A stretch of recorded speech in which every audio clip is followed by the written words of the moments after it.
আকাশবাণী আগরতলা। স্থানীয় সংবাদ পড়ছি রাহুল চন্দ্র লোধ। এখনকার বিশেষ বিশেষ খবর হলো, রাজ্যপাল ইন্দ্রসেনা রেড্ডি নাল্লু বলেছেন, শিক্ষার্থীদের উন্নত মানের শিক্ষা প্রদান করাই জাতীয় শিক্ষানীতি 2020 মূল লক্ষ্য। মুখ্যমন্ত্রী অধ্যাপক ডাক্তার মানিক সাহা জানিয়েছেন, চলতি অর্থবছরে রাজ্যের গ্রামীণ এলাকায় 43,610টি পরিবারকে পানীয় জলের সংযোগের আওতায় আনা হয়েছে। রাষ্ট্রপতি দ্রৌপদী মুর্মু বলেছেন, দেশ সামাজিক, অর্থনৈতিক, রাজনৈতিক ও সাংস্কৃতিক ক্ষেত্রে এক নবজাগরণের মধ্য দিয়ে এগোচ্ছে এবং অযোধ্যার শ্রীরাম জন্মভূমি মন্দির তারই প্রতীক। প্রবল ঝড়ো হাওয়া ও শিলাবৃষ্টির কারণে ঊনকোটি জেলার পেচারথল ব্লকের অধীন বিভিন্ন এলাকায় ব্যাপক ক্ষয়ক্ষতি হয়েছে। এবারে বিস্তারিত সংবাদ। রাজ্যপাল ইন্দ্রসেনা রেড্ডি নাল্লু বলেছেন, শিক্ষার্থীদের উন্নত মানের শিক্ষা প্রদান করাই জাতীয় শিক্ষানীতি 2020 মূল লক্ষ্য। তার জন্য শিক্ষকদের শিক্ষা প্রদানের ক্ষেত্রে আরও দক্ষ, উদ্যমী ও পেশাগতভাবে প্রশিক্ষিত হওয়া প্রয়োজন। জাতীয় শিক্ষক শিক্ষা পরিষদের উদ্যোগে আজ আগরতলার প্রজ্ঞা ভবনে জাতীয় শিক্ষানীতি 2020 বাস্তবায়নের অগ্রযাত্রা শীর্ষক একদিনের রাজ্যস্তরীয় কর্মশালায় তিনি এই কথা বলেন। তিনি বলেন, শিক্ষকদের আধুনিক শিক্ষা ব্যবস্থার উপর আরও বেশি দক্ষতা অর্জন করতে হবে।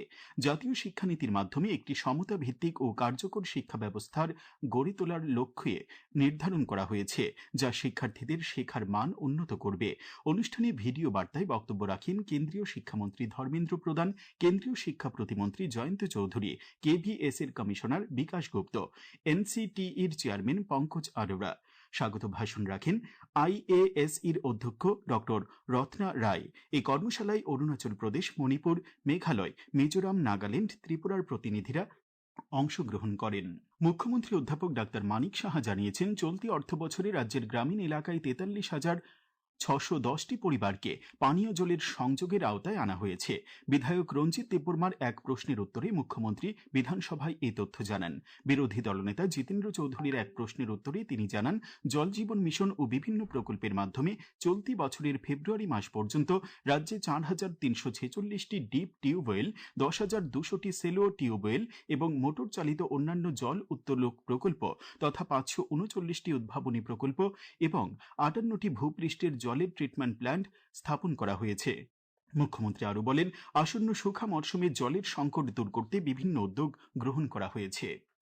মুখ্যমন্ত্রী অধ্যাপক ডাক্তার মানিক সাহা জানিয়েছেন, রাজ্য সরকারের তথ্য ও সংস্কৃতি দপ্তর রাজ্যের প্রতিটি জনগোষ্ঠীর সাংস্কৃতিক ঐতিহ্য সংরক্ষণ, পরিচর্যা ও বিকাশে ধারাবাহিকভাবে উদ্যোগ নিচ্ছে। আজ রাজ্য বিধানসভায় বিরোধী দলনেতা জিতেন্দ্র চৌধুরীর এক প্রশ্নের উত্তরে তিনি এই কথা জানান। মুখ্যমন্ত্রী আরও বলেন, রাজ্যের উন্নত মিশ্র সংস্কৃতির পরিচর্যা, সংরক্ষণ এবং ক্রমাগত উন্নয়নের ধারাবাহিকতা বজায় রাখতে রাজ্য সরকার বহুমুখী উদ্যোগ গ্রহণ করেছে। লুপ্তপ্রায় সাংস্কৃতিক চর্চা পুনরুজ্জীবনের উদ্যোগ, লোক সংস্কৃতির প্রসার, আধুনিকতার মিশ্রণ, বহিরাজ্যের সাথে অধিক মাত্রায় সাংস্কৃতিক বিনিময়, Tripura film and television institute স্থাপন ইত্যাদি রাজ্যের সাংস্কৃতিক বিকাশে উল্লেখযোগ্য ভূমিকা পালন করছে। তিনি বলেন, প্রতি অর্থবছরে মহকুমা, জেলা এবং রাজ্য ভিত্তিক সাংস্কৃতিক উপদেষ্টা কমিটির সাথে আলোচনা ক্রমে সংস্কৃতির বিভিন্ন ক্ষেত্রকে গুরুত্ব দিয়ে বার্ষিক সাংস্কৃতিক ক্যালেন্ডার তৈরি করা হয় এবং ক্যালেন্ডার অনুযায়ী অনুষ্ঠান আয়োজন করা হয়। ধর্মনগর বিধানসভা কেন্দ্রের উপনির্বাচনের জন্য বিজেপি ও কংগ্রেসের পক্ষ থেকে আজ প্রার্থীদের নাম ঘোষণা করা হয়েছে। এই কেন্দ্রে বিজেপি প্রার্থী হিসেবে জওহর চক্রবর্তী এবং জাতীয় কংগ্রেসের প্রার্থী হিসেবে চয়ন ভট্টাচার্যকে মনোনীত করা হয়েছে। ধর্মনগরের বিধানসভা কেন্দ্রের উপনির্বাচনে প্রতিদ্বন্দ্বিতা করার জন্য CPIM প্রার্থী অমিতাভ দত্ত আজ মনোনয়নপত্র জমা দিয়েছেন। তিনি ধর্মনগরের মহকুমা শাসক তথা রিটার্নিং অফিসার দেবযানী চৌধুরীর কাছে মনোনয়নপত্র দাখিল করেন। পরিবহন মন্ত্রী সুশান্ত চৌধুরী জানিয়েছেন, অমৃত ভারত প্রকল্পের অধীনে আগরতলা, কুমারঘাট ও ধর্মনগর রেল স্টেশনগুলিতে আধুনিকীকরণের কাজ চলছে। আজ বিধানসভায় বিধায়ক শৈলেন্দ্র চন্দ্র নাথের এক প্রশ্নের উত্তরে তিনি এই কথা জানান। তিনি জানান, ধর্মনগর ও কুমারঘাট স্টেশনগুলির নতুন ওয়েটিং এরিয়া, PP শেড নির্মাণ, ফুট ওভারব্রিজ, দিব্যাঙ্গজনদের টিকিট বুথ নির্মাণ সম্পন্ন হয়েছে। এই খবর আপনারা শুনছেন আকাশবাণীর আগরতলা কেন্দ্র থেকে। রাষ্ট্রপতি দ্রৌপদী মুর্মু বলেছেন, দেশ সামাজিক, অর্থনৈতিক, রাজনৈতিক ও সাংস্কৃতিক ক্ষেত্রে এক নবজাগরণের মধ্য দিয়ে এগোচ্ছে এবং অযোধ্যার শ্রীরাম জন্মভূমি মন্দির তাঁরই প্রতীক।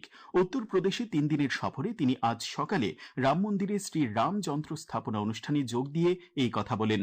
তিনি বলেন, আমরা দেশ ও ভগবানের রামের জন্য একইভাবে প্রার্থনা করি, তাই সকলেরই উচিত দেশকে আরও উন্নতির শিখরে পৌঁছে দেওয়ার দৃঢ় সংকল্প গ্রহণ করা। অনুষ্ঠানে উত্তরপ্রদেশের মুখ্যমন্ত্রী যোগী আদিত্যনাথ বলেন, আজকের ভারত শুধু নতুন নয়, পরিবর্তনশীল। তিনি জানান, গত 1 বছরে প্রায় 158 কোটি ভক্ত উত্তরপ্রদেশের বিভিন্ন মন্দির পরিদর্শন করেছেন এবং নতুন প্রজন্মের মধ্যে ধর্মীয় স্থানে যাওয়ার আগ্রহ অনেক বেড়েছে।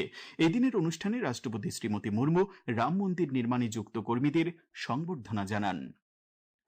প্রধানমন্ত্রী নরেন্দ্র মোদী আগামী 29শে মার্চ রবিবার সকাল 11টায় আকাশবাণীর মন কি বাত অনুষ্ঠানে দেশ বিদেশের জনগণের সঙ্গে মত বিনিময় করবেন। এটি হবে মন কি বাতের 132তম পর্ব। প্রধানমন্ত্রী জনগণকে তাদের সুচিন্তিত চিন্তাভাবনা মন কি বাতে জানানোর আহ্বান জানিয়েছেন।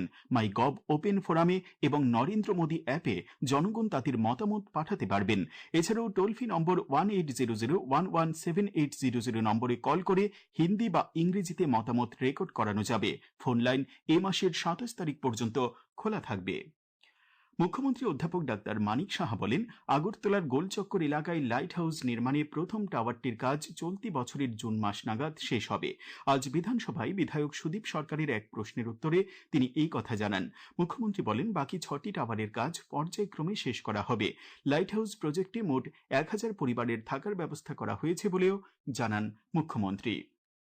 রাজ্য বিধানসভার বাজেট অধিবেশন আগামী 25শে মার্চের পরিবর্তে 23শে মার্চ শেষ হবে। গতকাল বিধানসভায় বিএসির বৈঠকে এই সিদ্ধান্ত গ্রহণ করা হয়।